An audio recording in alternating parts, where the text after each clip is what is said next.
The federal government has finally decided to release Mazi Nnamdi Kanu. Yes, this actually is a breaking news.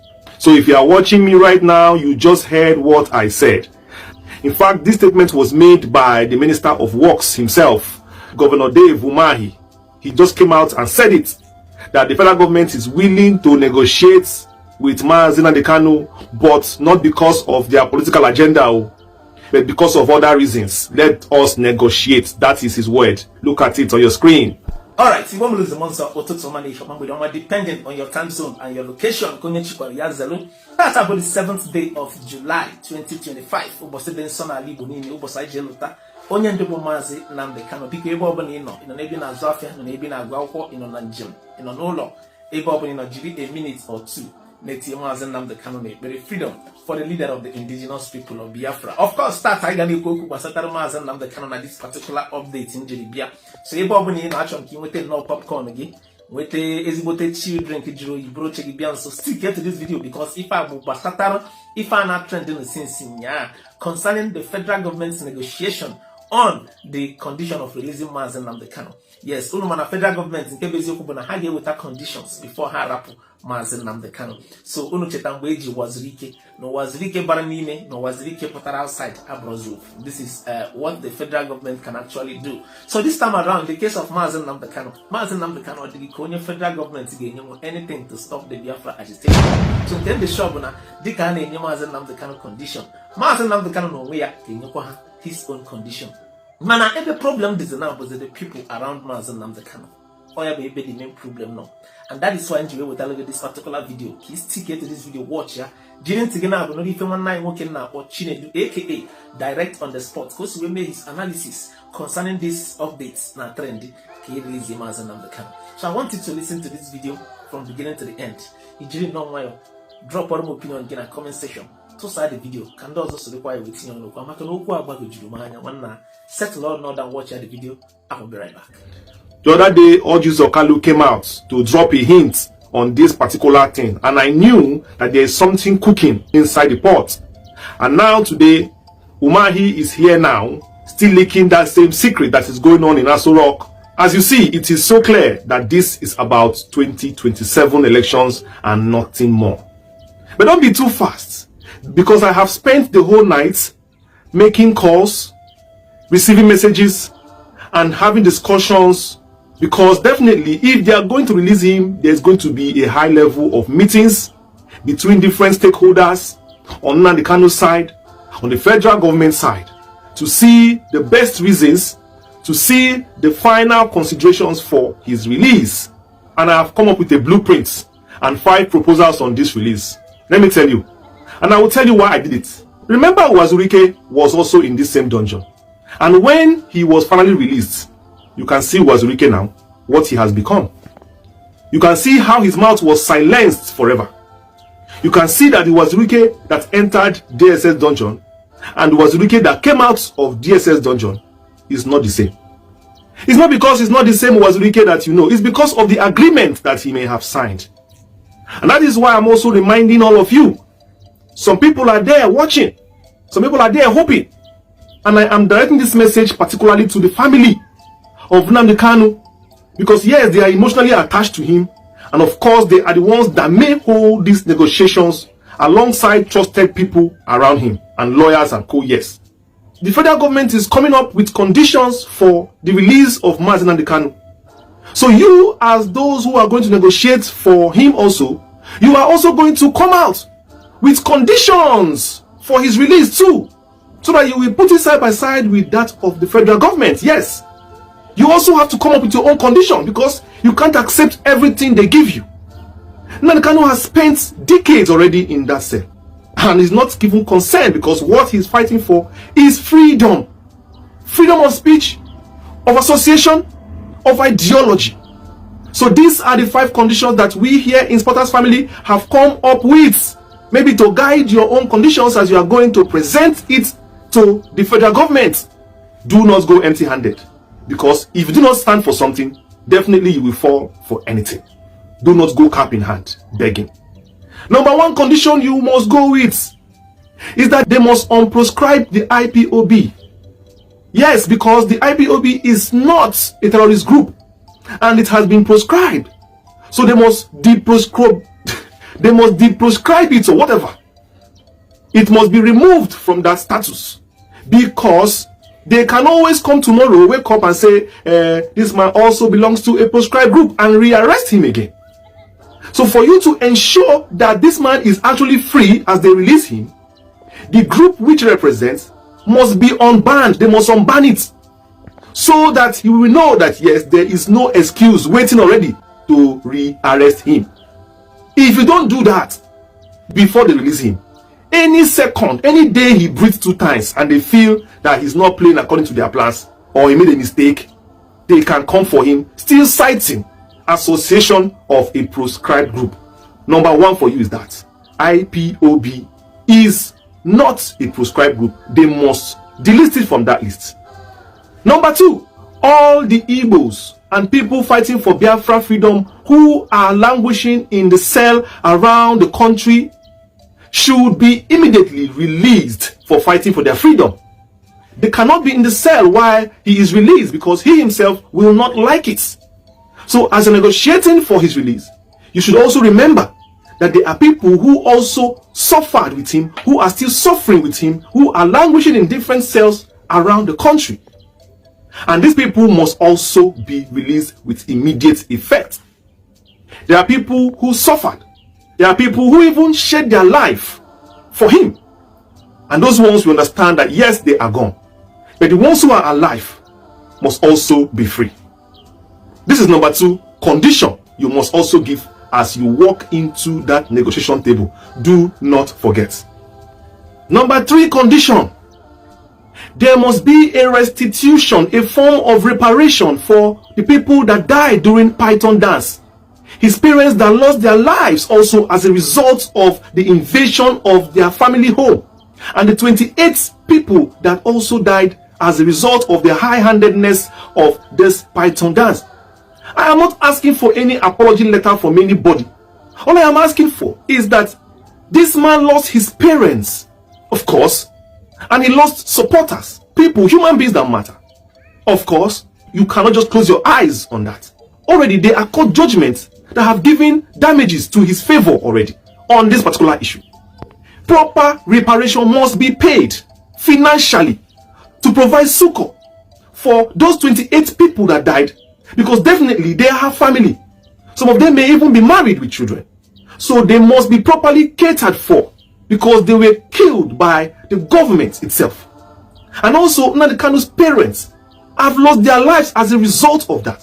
So definitely that reparation will play a long way, at least, in providing succor for those young men who lost their life as a result of that Python dance. I'm not asking for any money for Nnamdi Kanu. That one is not what I'm asking for. All I'm asking for is reparation for the dead, the 28 people that lost their lives. And of course for the parents of Nnamdi Kanu, of which Nnamdi Kanu's father is a paramount ruler. And of course he is entitled to some form of financial settlement for his life.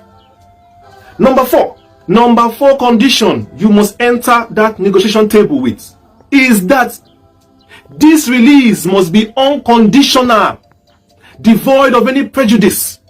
It must be a full acquittal and discharge with documents, and it must come with a perpetual injunction that states that he can no longer be rearrested on any of the count charges that he is being discharged with.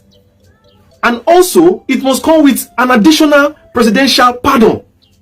Not only a pardon, because a pardon says that he is being freed by the discretion of the president alone, of which somebody else can come tomorrow and still rearrest him.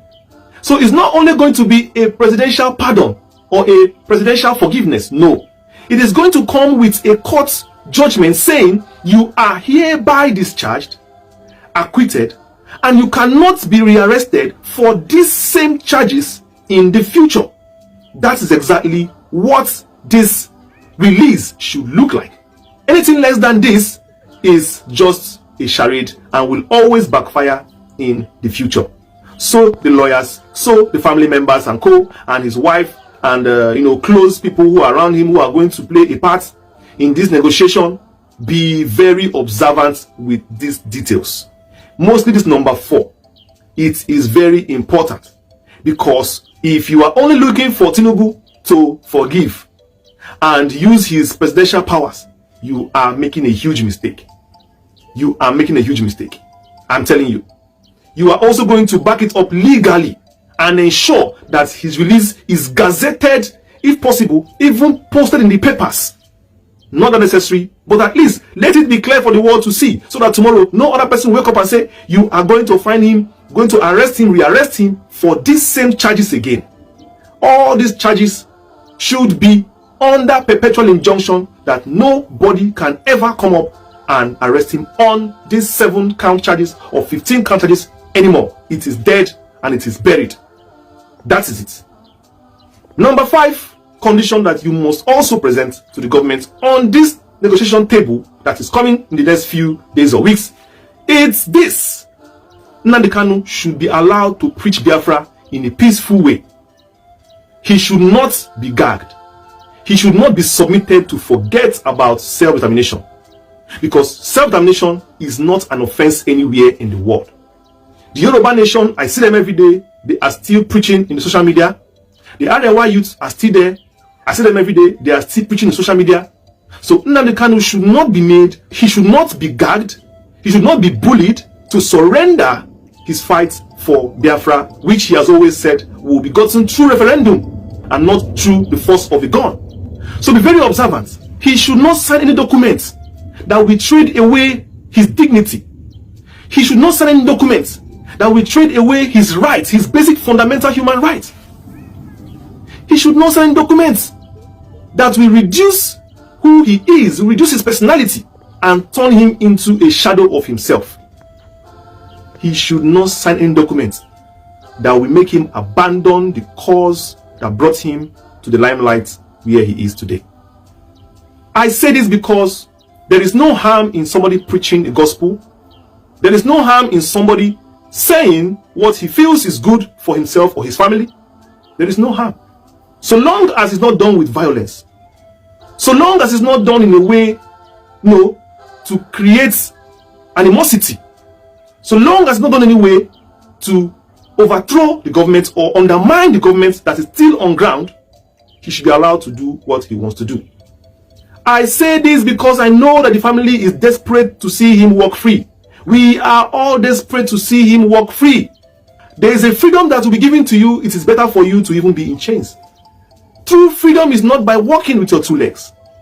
True freedom is when you are really emancipated from slavery, mental one. And there's an agreement you will sign here that will place Nnamdi Kanu on mental slavery, which we don't want to see. So you people are there to guide him during this time. Because now I know you people will try to tell him, your family, your wife, your children. You will try to bring up any kind of reason to make him sign any document because you want him to go. So I am pleading with you people to be very, very honest, to be very, very careful, to be very, very detailed in this mission. Don't sell off. Don't sell off yourself. Don't sell off your heritage. Protect Mazi Nnamdi Kanu. Protect him. That man, you see, is the leader of millions of people. Don't blackmail him because of his suffering and try to get him to sign any kind of document that will affect him tomorrow. Because Nnamdi Kanu is actually not even in chains. He is actually a free man. And definitely he is going to come out, because the federal government needs Nnamdi Kanu now more than he needs them. Because he has nothing to lose. That man you are seeing has nothing to lose. So do not go there on the weaker side of the stick. Go there on the stronger side of the stick and believe that you have all the cards on your table. Very, very clear. This is our advice from the Right on the Spot and all the Spotters family around the world. These are our conditions to guide you in whatever you are going to that table to discuss for the release of Mazi Nnamdi Kanu. And I hope that this serves you well, this guides you well, that you will not put your hand on the wrong place.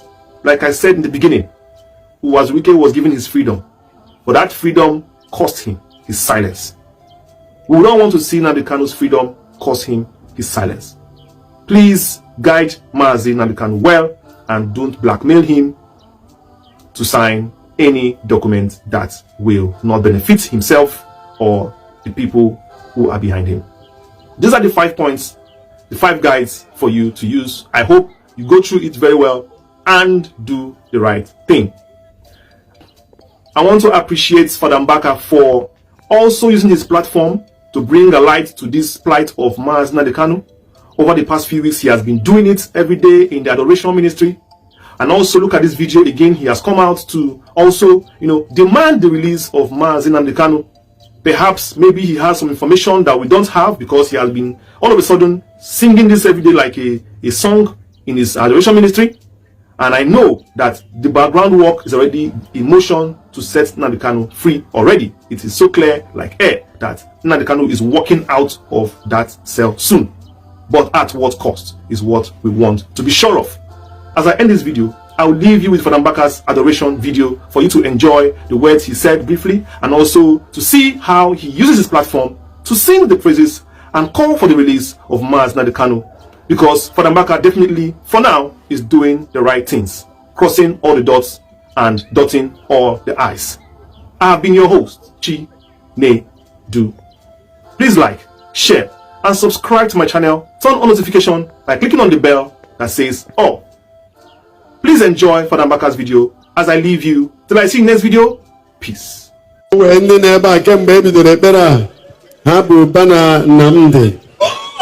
All this while, I cannot afford.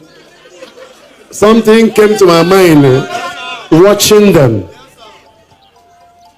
What real love means, what real solidarity means.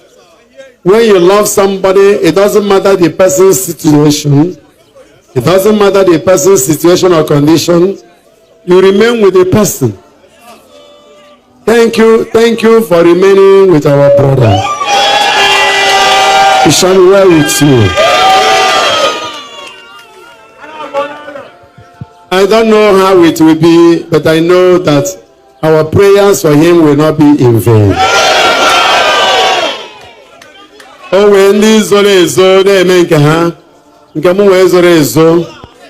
I am praying always for the release of Mazi Nnamdi Kanu. And I pray God to touch the head of our new president to do what is unusual, to courageously release him. Since he was arrested, the nature, the modality, the indescribable and undefinable insecurity in the southeast became a threat to whoever is telling the truth. And I pray that his release will provide a miracle of security, assurance we never imagined. We may not understand it. Few days ago at Ihamufu, Father who came here on Wednesday was telling me in his parish, 11 people were killed. Last Monday at Anambra, some Eboyans who were having meeting in the evening, 15 of them were shot, 11 died. And if you ask the governor, he will tell you they were killed by an unknown gunman. Before the advent of the arrest of Nnamdi Kanu, there was no such thing like that.